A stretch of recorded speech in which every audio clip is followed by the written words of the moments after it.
My dear novice writer, when you first entered our fellowship, you were a novice writer, uncertain of your path and searching for the words to express your ideas.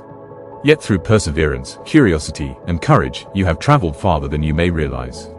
Together, we faced challenges, forged new skills, and transformed obstacles into opportunities for growth. Step by step, lesson by lesson, you learn not merely how to write, but how to think, question, analyze, and communicate as a true scholar.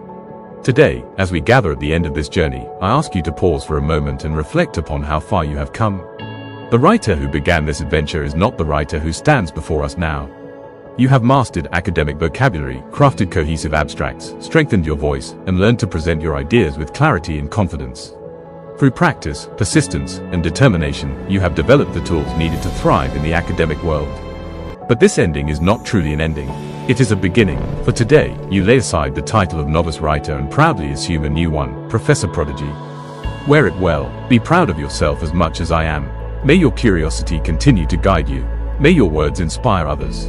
May your research open new doors. And may you never forget that every accomplished scholar was once a beginner who chose not to give up. Thank you for allowing me to walk beside you on this remarkable journey. It has been an honor to witness your growth, your dedication, and your transformation. Farewell for now, Professor Prodigy. The next chapter awaits you, and I have no doubt that the heights you shall reach will surpass even your own expectations. As you venture onward, remember the core belief of our fellowship: love teaching, transform learning, transform lives.